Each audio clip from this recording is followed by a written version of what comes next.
Aksyon Balita! Mga farmers sa Barangay Luyang, Lungsod Mabinay, gipasalamatan ang tabang batok sa RSSI.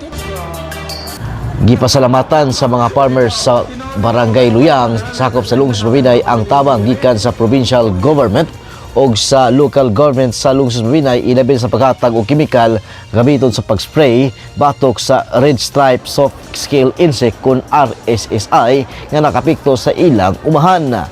Matud pa ni Barangay Captain Guillermo Cueco, dako ang iyahang pagpasalamat sa provincial government ubos sa administrasyon ni Governor Chaco Sagarbarea ug ang LGU Mabinay nga gipanguluhan ni Mayor Ernie Janguoy ug sakop usab sa ang bayan gipanguluhan usab ni Vice Mayor Jutri Abada Uy nga diin ang pagtabang sa mga farmers nga naapekto sa RSSI. Pasalamat sir dari sa mga Barangay Luyang nga giari kita sa tuang provincial gobernador si Chaco Sagarbarea aron sa paghabot og tabang diri sa amo ang mga biktima ng mga farmers. Ug dako kay pasalamat sa atong municipal mayor ni Jango Oy ug sa iyang vice mayor Jutri Abada Oy ug sa mga sanggunian nga nakaroon nagpadati ginamo sa ilahang pagpakabana ng mga magabaol na biktima sa maong katalagman karon nga naabot diri sa moang tumaon. Gipasalamatan usab ni Kapitan Cueco ang ilahang katawhan usab diin adunay mga pipila ka mga individual nga nakigtabayayong sa mga farmers sa pagtubang sa problema sa ilahang umahan. Dako ko pasalamat sir sa tanang pong mga katawhan nga niagyot ni cooperate pud namo aron po sa pagpahibalo sa ilahang mga problema sa tulutag sa nila kapag nabuhian diri sa amo ang barangay. Unang una gyud sa among pananom amoy gisaligan sa amo ang paginabuhian nga karon naigo gyud sa maong balatian sa amo ang sa tubok karon nga mao nagisaligan sa mga paginabuhi sa pag para sa ilang pamilya.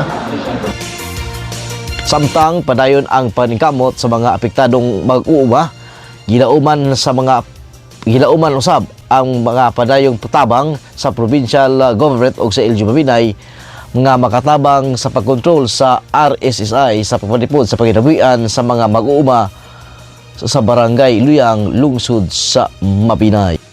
Dugang usab ni Kapitan Cueco nga ila usab nga giatubang ang problema sa African Swine Fever kun ESF diin na ilang giproblemahan ang ilahang mga produkto sama sa pagpamuhi usab mga baboy sa ilang mag-uuma diin barato ang presyo sa pagpalit sa mga kumprador ug mapugos na usab kining baligya aron lang madispatsar ang ilahang mga buhing baboy sa Barangay Luyang.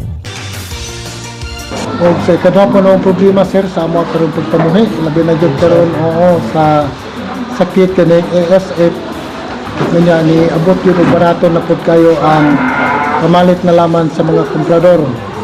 So walay mahimo ang mga mamuluhi ay kaya ang pasaw gamahal niya ang amo ang mga buhi barato ra man gyud. So baligya na lang gid namo sa murag igo na lamang gyud bisan mapatas malipay na laman sila at least ma-dispatchar nila ang baboy sa magsige sila buhi kanya magkadako man gyud ang ilang pwede. So nagpasalamat na lamang ko nga napaabot gyud ano sa mga taga-DI technician ang mga problema diri namo sa mga katawan sa Barangay Luyang dito sa mo ang municipal mayor ug ang mga municipal mayor talipon ni Rispan ug ipaabot ko dahil dito sa mo ang gobernador sa Negros Oriental. Ug mo nang naa sila diri salamat pud ako ang pagtubag sa ilahang mga tabang ipaabot ko namo diri sa mo barangay. Alang sa Aksyon Balita News Update nanukad diri sa may Barangay Luyang, Lungsod Mabinay, Negros Oriental, kilang gyapon si Aksyoman Ronly may adlaw kadatong tanan. Aksyon Balita! Aksyon Balita! Walay pugong-pugong mubulgar sa kamatuuran sa kanginan.